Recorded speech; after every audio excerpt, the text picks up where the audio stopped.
Welcome to the Serious Sarcasm Podcast. My name is Tate Candace Owens. Everything you hear is purely my opinion and absolutely not gospel truth. If you do find yourself getting a little bit too worked up over what I say, feel free to take your opinion and, well, you know where. Now that we got that straightened out, sit back, relax, and you might want to get yourself some popcorn because it's going to be a long one. Enjoy the show, y'all.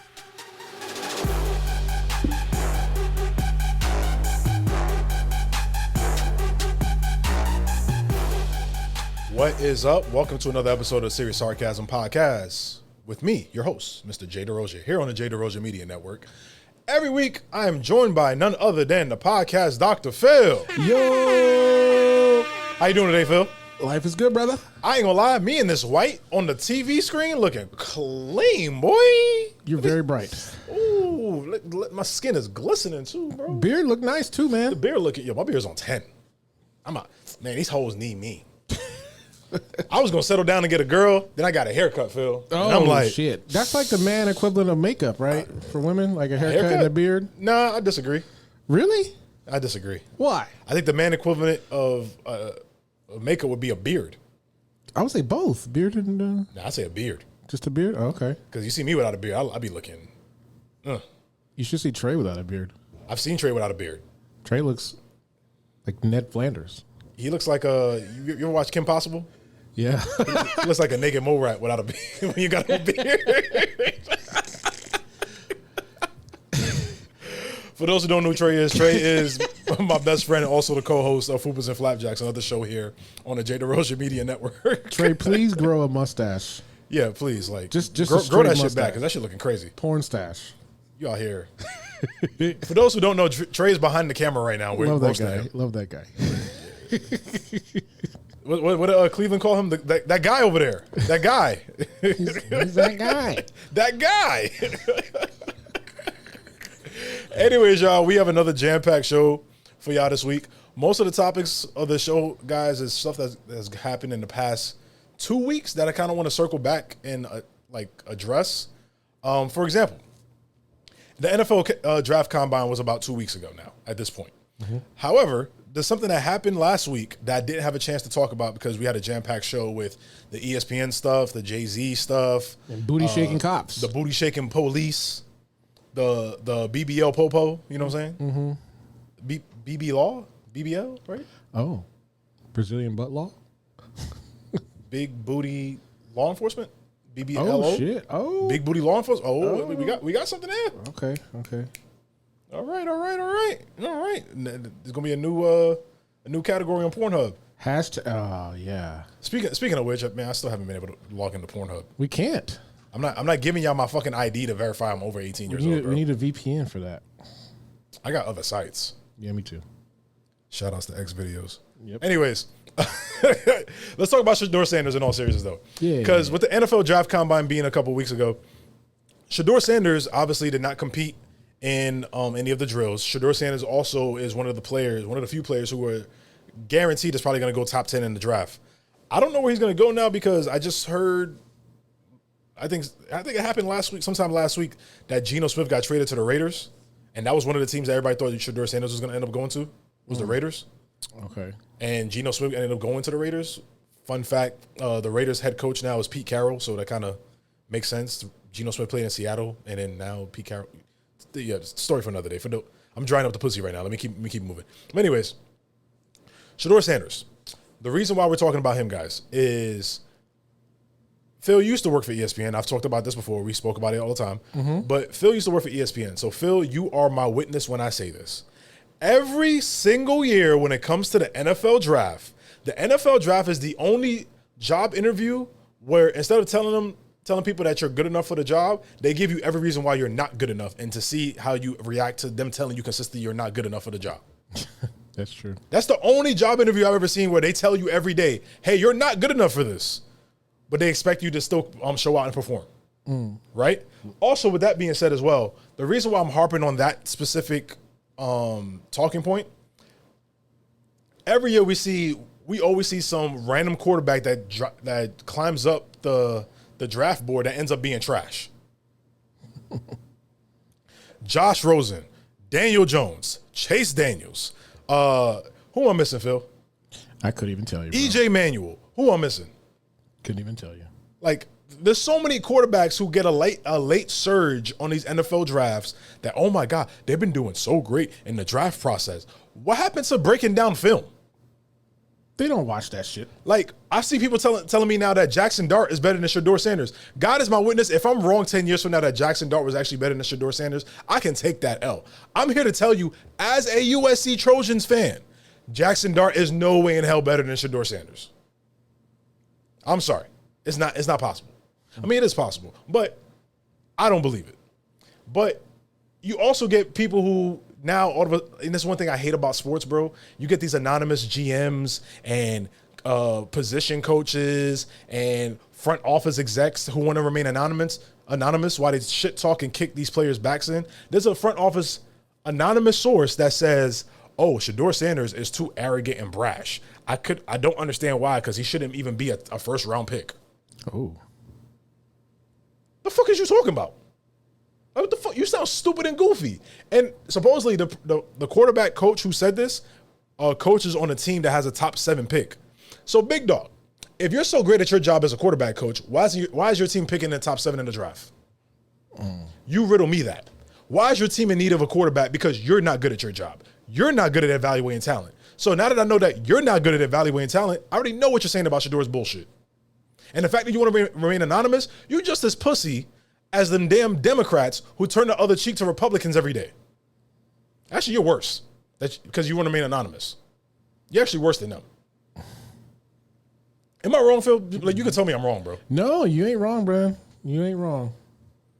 Because it's a never ending. It's like every year with this crap, bro, with the NFL combat. It's every single year. There's always a random quarterback who is playing for some obscure team that we don't care about that climbs up the draft board. And there's always a quarterback that we always thought was going to be a top 10 pick from 2 years ago. All of a sudden now is sliding down the board because no one liked how he interviewed in the draft process. What happened to breaking down film? It's a lost art. It really is. Like, I'm gonna tell you some real shit, Phil. Like some real ass shit right now. I remember during the draft process, I think that was 2017 or 2018, whatever year it was that Saquon Barkley got drafted. Because I'm a huge Giants fan. I've spoken about it a million times. The first pick in that draft was Baker Mayfield, right, Phil? Okay. Second pick was Saquon Barkley. Third pick was Sam Darnold, right? Okay. I remember people saying that, oh, the Jets chose Sam Darnold over Josh Allen and Josh Rosen because Sam Darnold had a better attitude, right? But I also saw people at the same time saying that, oh, we didn't want to draft Lamar Jackson because he was too arrogant to switch to wide receiver, even though he's played quarterback his entire life. How did that turn out, Phil? Not good. Sam Darnold is not the player that Josh Allen is. Josh Rosen is a different story because that motherfucker. Josh Allen will probably be in the Hall of Fame. Josh Allen's probably going to be in the Hall of Fame. Lamar Jackson's probably the best quarterback out of that draft. Mm-hmm. So the two people that y'all thought were too arrogant and too brash end up being the two best players. Well, two best quarterbacks, I should say, not two best players. Two best quarterbacks out of that draft. So does it matter? It doesn't matter. I'm sorry. I'd rather somebody be... I'm sorry. If you're a quarterback of an NFL team, you should be arrogant. You should be confident. You should be brash. I'm sorry. You should be. But can you be coachable? Is that what their issue is? You telling me Shedeur Sanders, who's been coached by his dad, is not coachable? I'm not saying he's not. I'm saying is that what they're looking for? His offensive coordinator this past year was Pat Shurmur. You tell me who used to be an NFL coach. Actually used to coach the Giants. He actually used to coach Eli Manning and Odell Beckham on the Giants. Okay. You telling me he's not? You telling me Shedeur's not coachable now? Yeah. Lamar Jackson played in Louisville, won the Heisman. Not one negative thing about his personal life came out until the draft process. Now it's, oh, his mother is too involved in the draft process. Yada, yada, yada, yada, yada. It's like, bro, it's the same shit every year, bro. Okay. When they can't find anything wrong with your game, they build narratives about you. And you know what the craziest thing to me too is? What? I've seen a lot of sports networks report about this for one day and leave it alone. You guess what the sports network's been reporting about it for the past week? ESPN. Oh, fucking course it's ESPN. I'm so sick of ESPN, bro. Like, Phil, I'm gonna tell you right now, God is my witness. You and Trey are in here, so you two are my witness.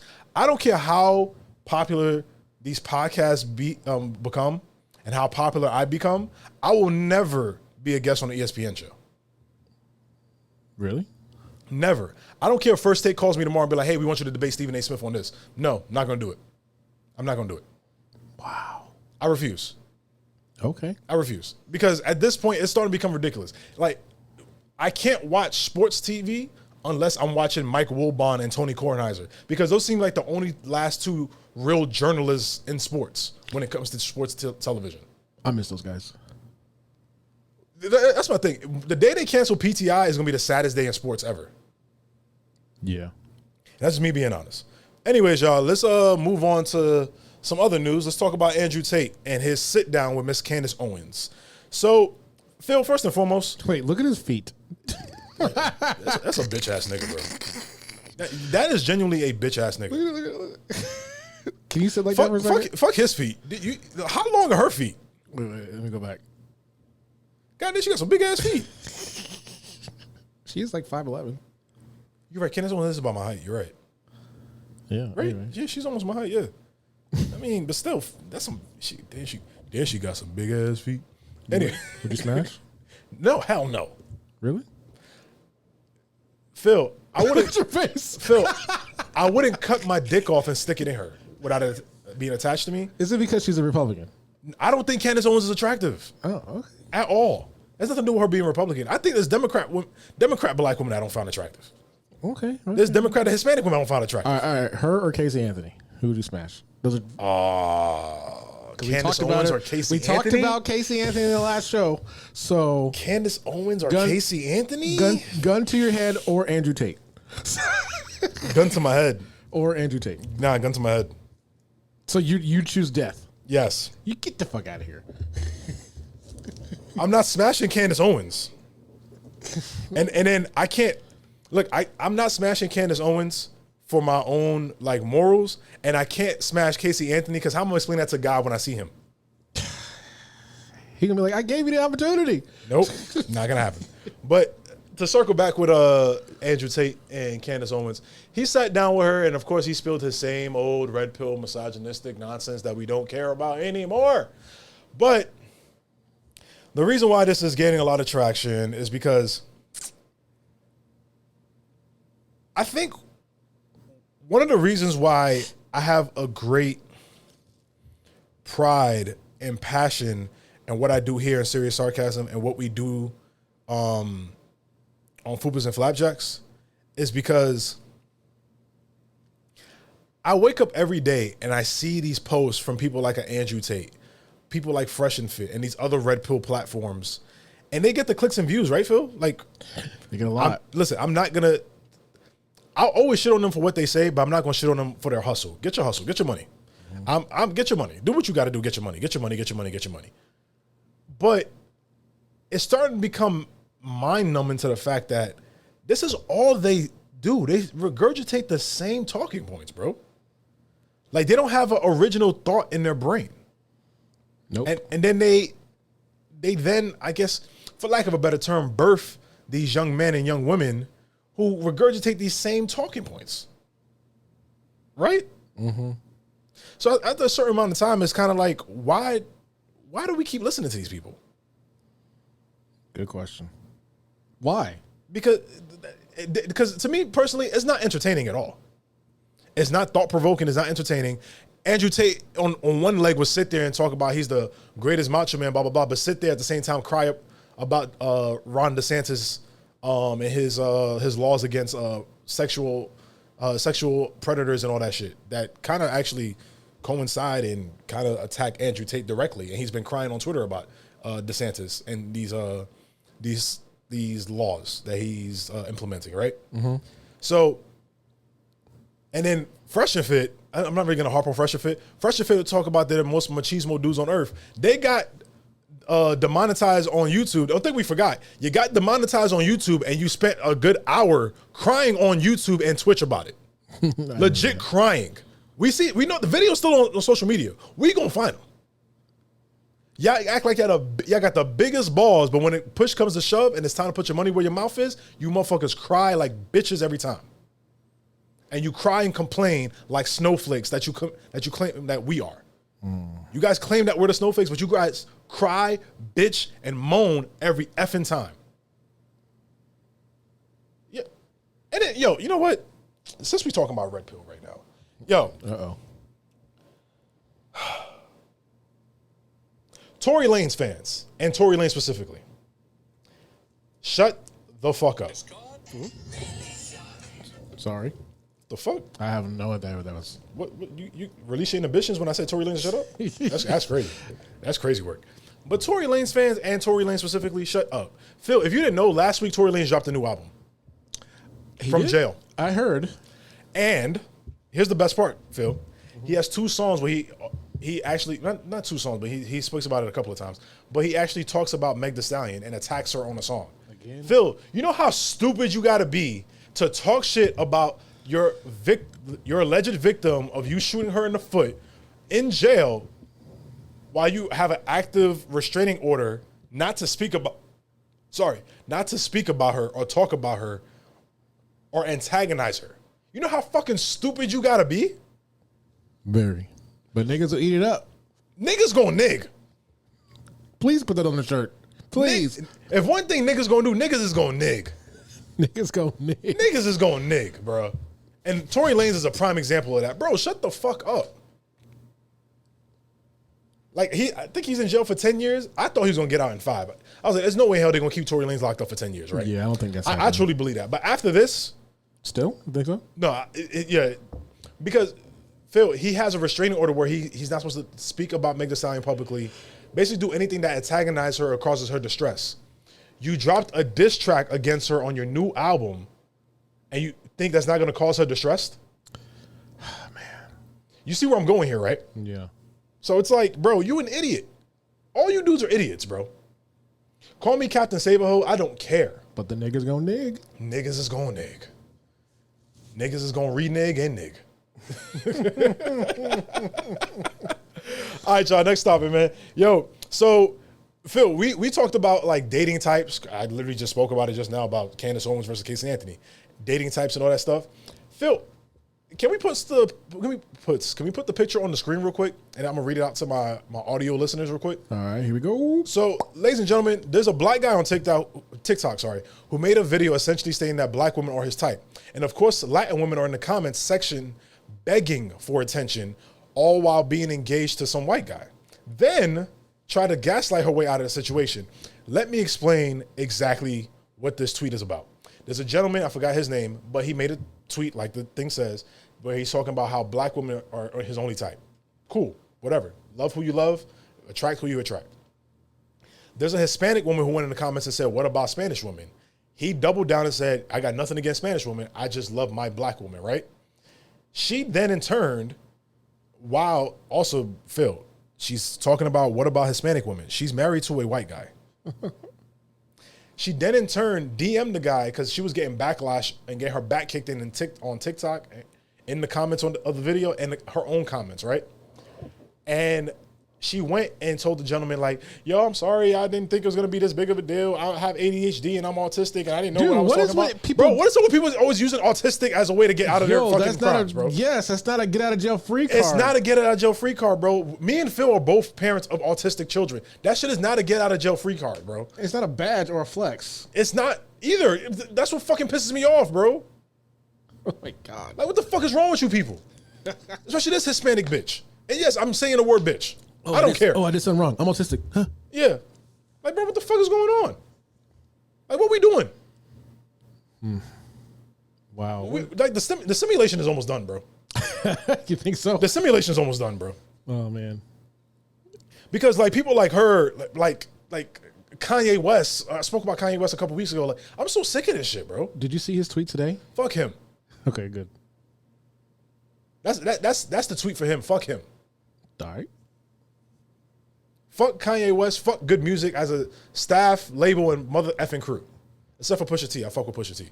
But everybody else, if you stand by that nigga, fuck him. Is Big Sean still there? No, Big Sean's long gone. Okay. And Kanye West shitted on him too. Oh. Kanye West said the worst thing he ever did was sign Big Sean. That was the dumbest statement he ever made. Wait, for real? He said Big that? Sean made Kanye West so much money that Kanye West owes Big Sean like $10 million. Damn. Allegedly. Let me say allegedly on that because I don't think the number I said is just right. But I know it's a lot of millions of dollars that Big Sean is owed by Kanye West. So it's like, and then Kanye West helped Big Sean helped Kanye West write some of his hit songs too on top of it. Mm-hmm. So it's like, bro, fuck Kanye West, fuck this bitch talking about she's autistic, fuck Andrew Tate, fuck Fresh and Fit, fuck Tory Lanez, fuck y'all. All right, last topic before we head out of here, bro. Phil, can we roll a clip? Which one? R. Kelly or the jail? Nah, R. Kelly. All right, here we go. Hello, I was called and told to sing happy birthday to somebody. What's up? How are you? I'm great. These are two ugly ass women, by the way. Oh, you gonna sing to us? Okay. We are ready. We're ready. The one with her teeth all the way out. Standing here looking in blazer the on? mirror, so wrong. saying damn to myself. I should have known the day would come. She would find somebody else. He sounds like All the Herbert. things I took her through. Shit, I shouldn't have lasted this long. I'm still stuck. They got a I'm banner at this and they have a TV telephone behind them with booth, one mic. literally calling Tyrone. All right, I'm done with this. Ladies and gentlemen, if you guys didn't know, that's a clip from TMZ from the podcast named Inmates with T. Inmates with T. Inmates in T. Whatever. Inmates with T. Inmates with T. This is a prime example of trying to go for clout and it's going wrong because they're getting their backs kicked in by even giving R. Kelly a platform to sing right now. You decided to give R. Kelly a platform. You made the clip. You clipped up the clip actually, and then you promptly deleted all your social media pages because the backlash from the clout that you were looking for was not what you were looking for. Right? What were they expecting though? My point bro. For the people who did not see the video, my audio listeners, they're two white women. The reason why I'm yelling white women is because talk about not reading the fucking room, bro. It's always white people, dog. Because they don't have that ability. They don't read the fucking room. Well, they can't. It's just invisible to them. It's fucking annoying, bro. Like another prime example of that, and this is not really me shitting on Lady Gaga. Even when all the R. Kelly stuff was going on, Lady Gaga still made music with R. Kelly. Uh-huh. And I think that was her first or second album. She had a song with R. Kelly. And people was looking at her sideways like, bro, why'd you do that? Uh-huh. So at a certain point in time, bro, as a content creator, bro, I've taken liberties. I've overstepped when it comes to not doing certain things for clout. Prime example, I had a certain person who DM'd me who wanted to be a guest on Serious Sarcasm. And I told her no. And the reason I told her no is because I'm not in the clout fishing for content to get popular as possible. I'm not that guy. I don't want to be that guy. I don't want to be associated with those people. I'm good where I'm at.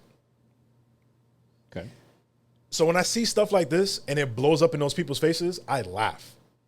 Because you keep searching for clout and look, it blows up in your face every effing time. Speaking of clout blowing up in your face, Phil, let's roll to Bro What You Want. What you want? Reason why I did this segue like this, after talking about R. Kelly and prison and the clout for these content creators blow up in their face, ladies and gentlemen, Desi Banks, a popular content creator on social media, has released a new video last week about being in jail or someone attempting to grape him in jail. Phil, can we roll the clip? Not the whole skit, but